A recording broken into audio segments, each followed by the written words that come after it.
Buenas tardes amigos alrededor del mundo, nuestros Facebook amigos, digo yo, cada vez que les saludo. Una vez más nos estamos asomando a la ventana del mundo de la Biblia. Le invitamos para que tome su bebida, su café, su agua, su limonada o lo que sea que le guste tomar a usted, cereal con leche si es como yo, para que juntos nos introduzcamos por unos momentos en el mundo de la Biblia. La semana anterior dimos inicio a una conversación acerca del Evangelio según Juan, o el Evangelio según San Juan, o el Evangelio de Juan, el Evangelio de acuerdo a Juan. Dimos una breve introducción a lo que es ese Evangelio y ahora queremos leer algunos versículos de este capítulo número 1 y como les decía la otra vez, vamos a estar teniendo un estudio bien exhaustivo, quizá palabra por palabra, versículo por versículo, para sacarle lo máximo posible a este precioso libro que se conoce como el Evangelio de Juan. Vamos de una vez entonces, sean bienvenidos todos al mundo de la Biblia.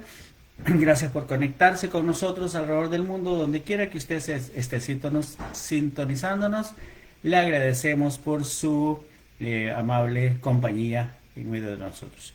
Dice el Evangelio de Juan: en el principio era el Verbo, y el Verbo estaba con Dios, y el Verbo era Dios. Este estaba en el principio con Dios. Todas las cosas por Él fueron hechas, y sin Él nada de lo que ha sido hecho fue hecho.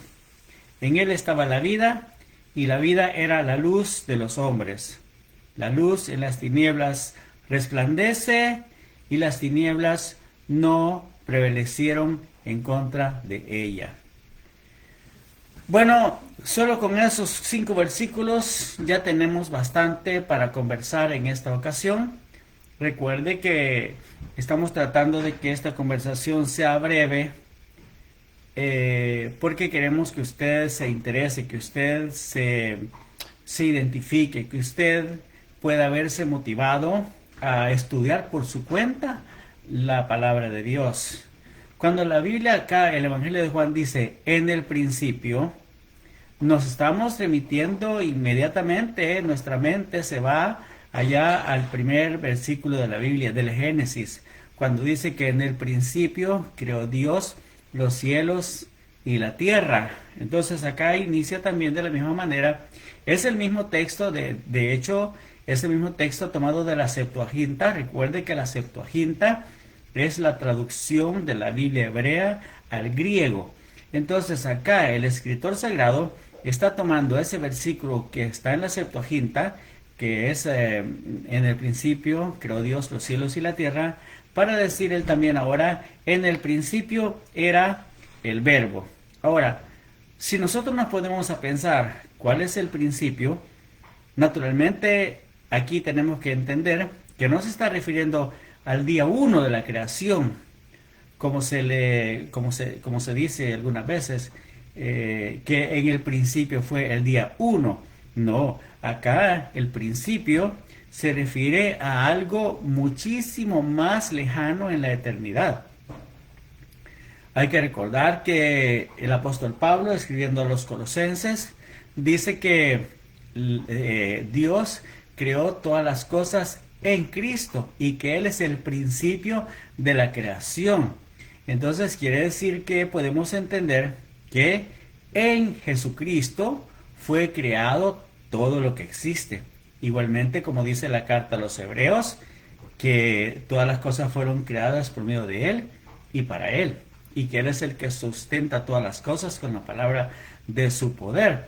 Aquí hay mucho interesante, mucho que captar a través de diferentes textos de la Escritura, pero cuando hablamos pues del principio, no nos estamos refiriendo al primer día de la creación, sino que nos estamos refiriendo a algo eterno, a algo que está mucho más allá de nuestra comprensión mental, Así que en el principio era el verbo, y la palabra que aparece, que usaron los griegos para decir verbo, es la palabra griega logos, que significa idea, que significa pensamiento.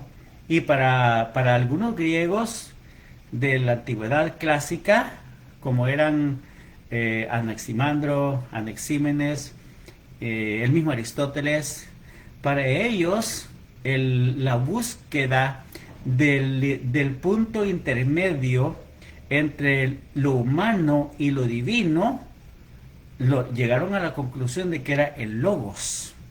Para ellos el logos es esa capacidad que tiene el ser humano de crear un puente entre lo humano y lo divino.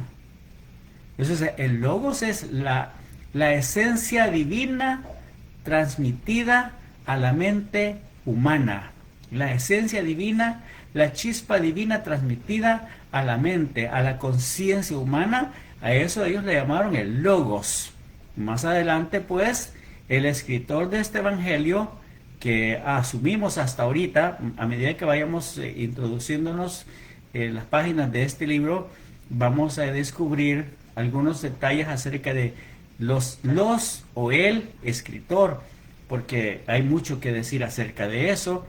Entonces, el escritor pues tomó esa palabra de los griegos y le puso el logos. Le puso el logos. En el principio era el logos.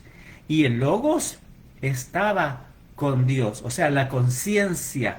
La conciencia estaba con Dios. Y esa conciencia era Dios. Por eso le digo, era el concepto de los hombres de la Grecia clásica, allá por el 450 antes de Cristo, más o menos. Entonces, así que cuando hablamos de que en el principio era, pues estamos hablando de un ser que existe desde la eternidad y que su trayectoria, vamos a decirlo, trasciende desde la eternidad hasta nuestros días, ¿verdad?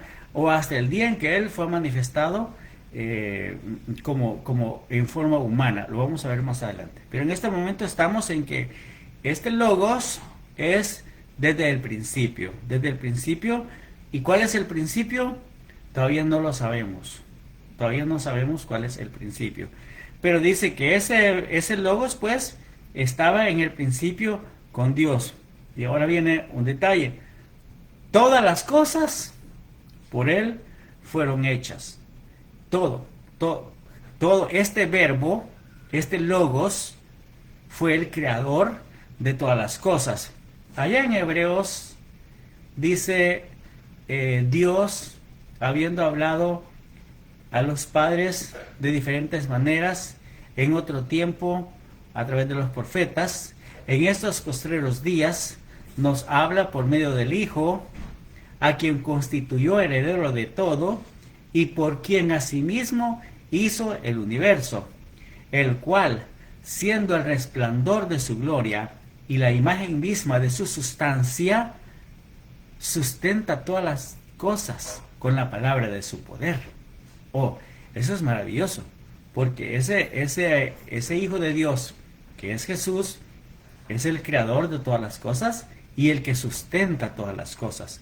Hermanos, eso es maravilloso. Eso es una cosa que nos hace pensar en que el Señor Jesucristo en el que nosotros hemos creído no es un profeta del Antiguo Testamento, ni es un maestro de elevada conciencia, sino que es Dios mismo, Dios el Creador. Entonces dice, todas las cosas por medio de Él fueron hechas. Si imagina usted todas las cosas, piense en todas las cosas. Piense, por ejemplo, en ese universo. Piense en las galaxias.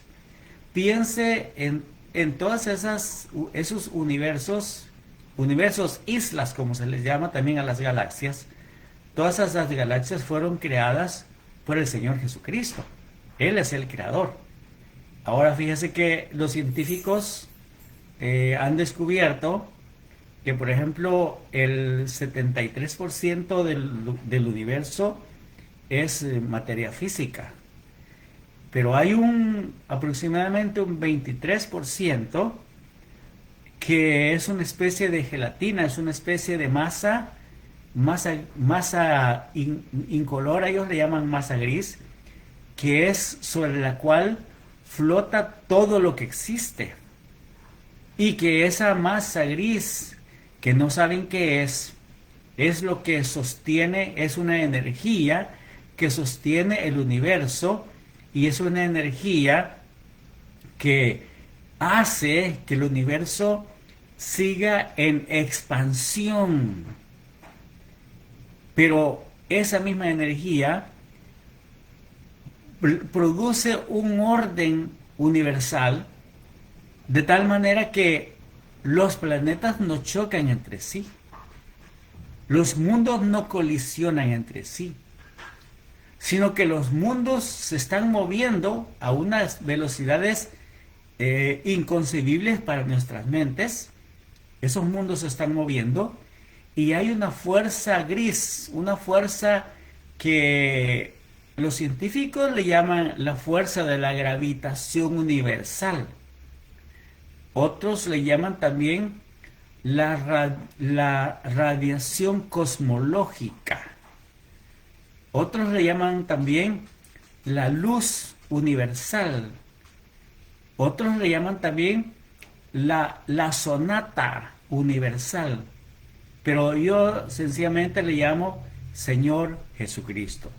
Para mí, el elemento de cohesión universal, esa masa gris desconocida para los científicos, que es la que sostiene el ordenamiento del universo, se llama Jesucristo.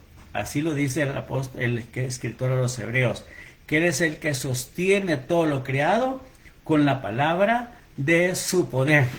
No, hombre, con cuánta razón hay expresiones tan dramáticas, tan dulces y tan románticas en los salmos, como por ejemplo ese salmo que dice que los cielos cuentan la gloria de Dios, que el firmamento anuncia la obra de sus manos.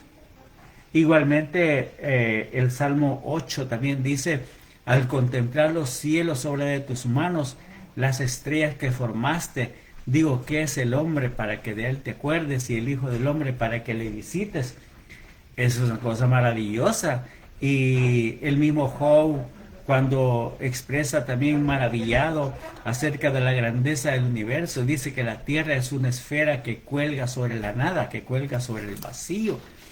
Cuántas cosas maravillosas, cuántas expresiones maravillosas hay en la Biblia que han llegado a ser comprobaciones científicas a través de los diferentes descubrimientos, a través de los diferentes telescopios que han sido enviados al espacio.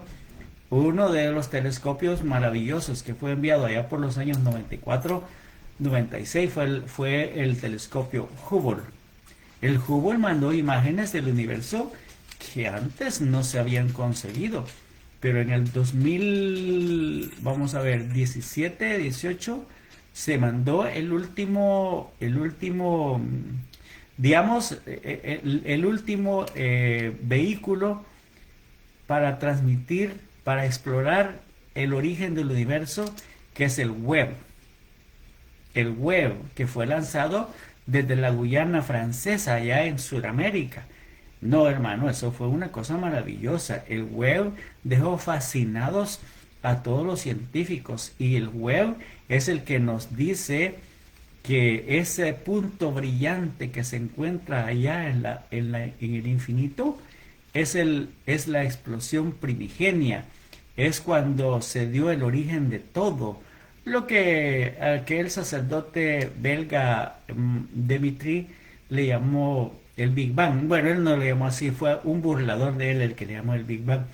Pero 13.780 millones de años atrás, 13.780 millones de años atrás, según que por ahí más o menos se originaron los tres grandes principios de la física como nosotros la conocemos, que son materia, tiempo y espacio. Imagínense, allá, en ese momento, se originó materia, tiempo y espacio, que son los tres elementos básicos de la física, como nosotros la conocemos, hasta donde conocemos.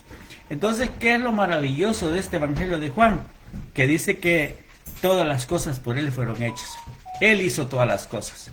Él fue el que creó todas las cosas, Él fue el que creó el universo y Él es el que sostiene también el universo. Ahora, imagínese usted, si ese Dios, Señor Jesucristo nuestro, es el que sostiene el universo después de haberlo creado, ¿cómo no va a sostenernos a nosotros? Él, el creador del universo, el que sostiene las galaxias, el que sostiene todo lo que existe, es capaz también de sostener nuestra mente, la circulación de nuestra sangre, todas las cosas sencillas de nuestra existencia, nuestro acostar y nuestro levantar, nuestra respiración, nuestro ritmo cardíaco, el funcionamiento de nuestros riñones, el funcionamiento de nuestro aparato digestivo, el aparato respiratorio, el aparato circulatorio, todo el sistema neurológico de nosotros, todo eso el Señor lo sostiene, nuestras neuronas, nuestra columna vertebral,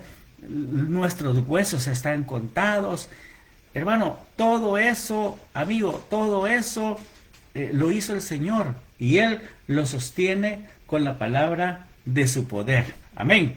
Ahora fíjese que lo que dice, en Él estaba la vida, en Jesús, porque estamos hablando del verbo, ¿verdad? Del verbo, del logos. Hasta aquí, logos o verbo.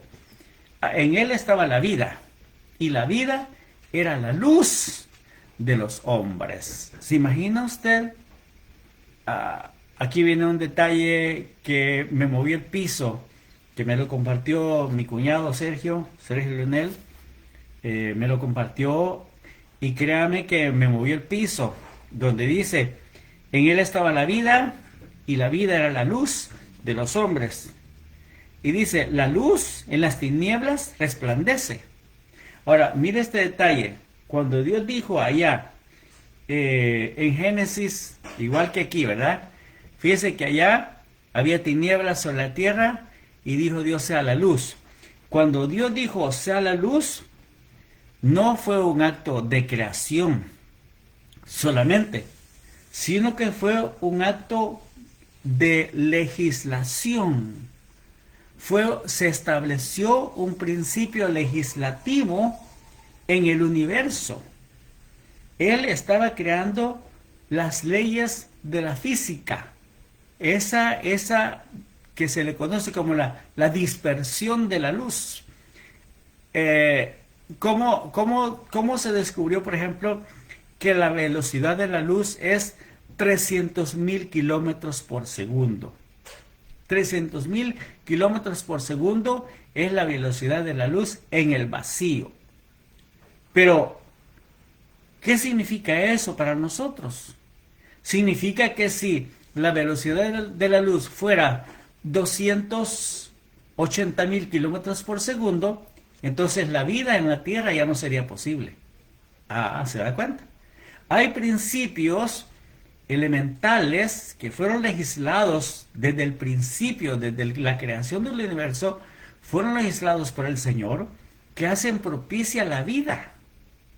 Cuando usted mira hacia el cielo por las noches que están estrelladas, y usted mira los puntos luminosos del espacio nocturno, probablemente muchos de esos puntos luminosos ya no existen, porque esa luz fue emitida hace 100 millones de años, por ejemplo, y llegó a nuestros días cuando esa luz ya se extinguió.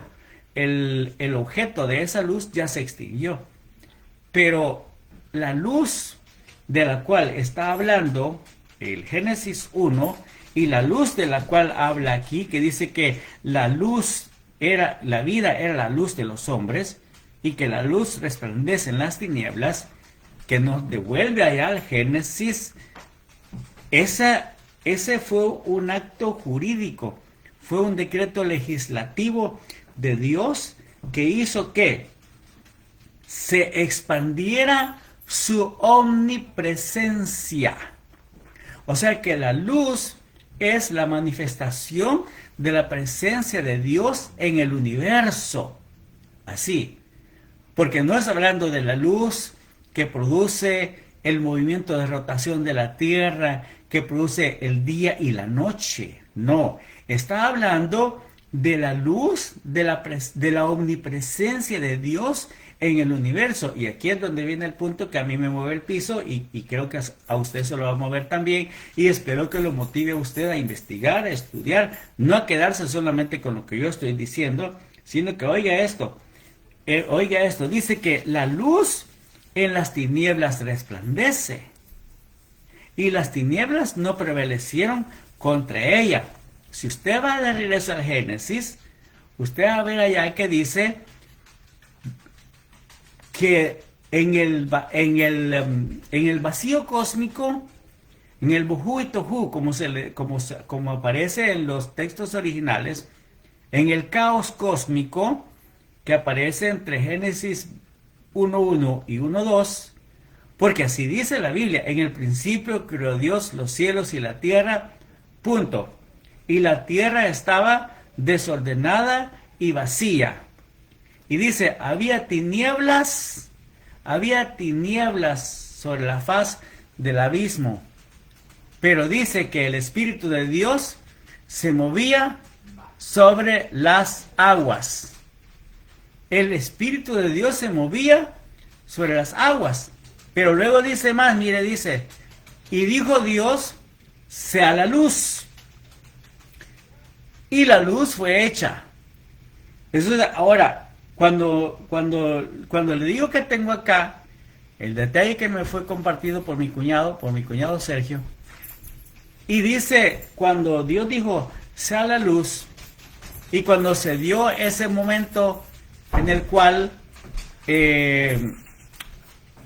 se separó la luz de las tinieblas, ese momento es bien trascendental, fíjese, porque todos hemos creído hasta aquí y lo hemos predicado que Dios es omnipresente. Claro que sí, lo creemos, es una doctrina bíblica, la omnipresencia de Dios. Pero cuando dice que separó la luz de las tinieblas, lo que estaba haciendo Dios es, en su soberanía, retrayendo su presencia de ciertos lugares del universo, a los cuales se le llama tinieblas. Y en ese mundo de tinieblas, en esa parte de tinieblas, Dios no está. Dios no está. Porque la presencia de Dios es luz. Luz, cuando se habla de que la luz en las tinieblas resplandece, se habla de que hay una presencia de Dios en el universo. Pero oiga esto, qué interesante y léalo, estudie, busque, lea las revistas de ciencia, pero de una ciencia de verdad, ciencia efectiva, no cualquier charada, no cualquier mentira como hay tantas, ¿verdad? Pero la ciencia explica el tercer elemento del universo. No lo explica, sino que lo habla sin entendimiento, ¿verdad? Entonces le decía que dice, el 73% aproximadamente es materia física. El 22 o 23% es esa masa, esa gelatina, esa materia gris, que es lo que sostiene, que es el elemento de cohesión del universo, que para mí es el Señor Jesucristo, que es la fuerza de la gravitación universal. No es la fuerza de gravitación de la Tierra, es la fuerza de la gravitación universal, que es una constante física, que sirve aquí en la Tierra y sirve en cualquier parte del universo.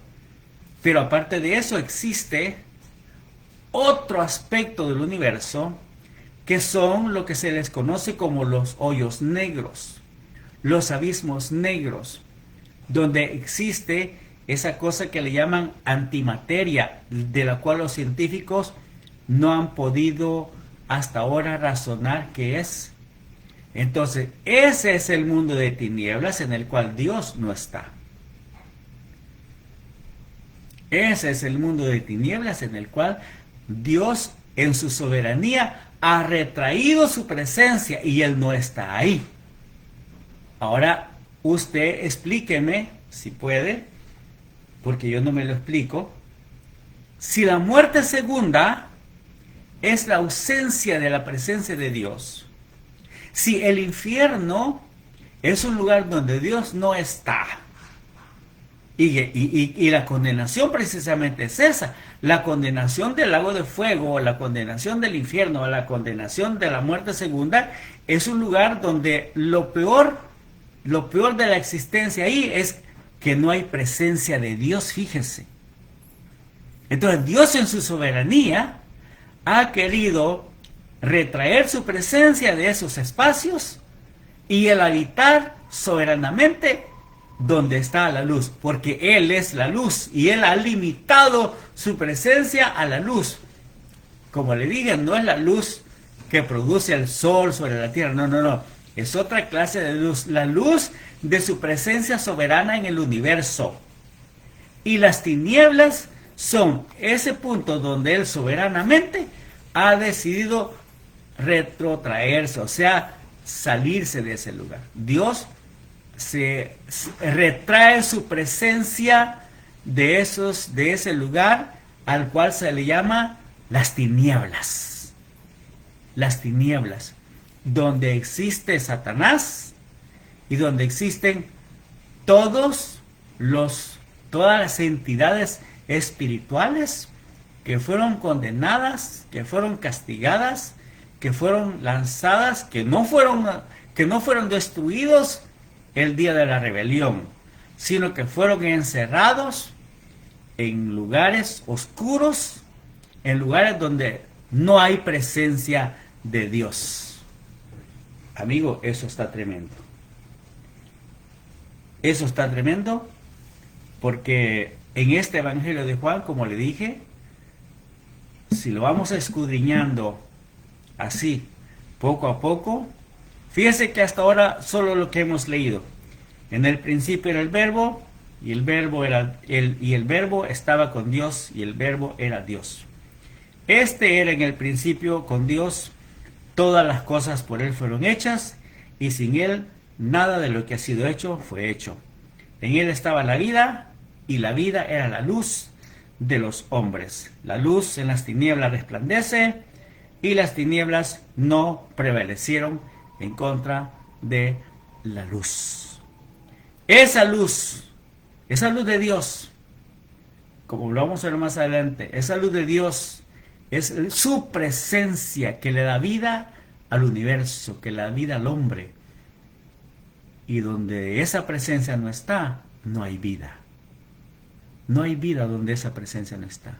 Lo único que hay es un abismo insondable de tinieblas, o lo que los griegos le llaman el caos. Para los griegos, el caos era una entidad de tinieblas, una entidad inexpugnable, una entidad a donde nadie quería llegar.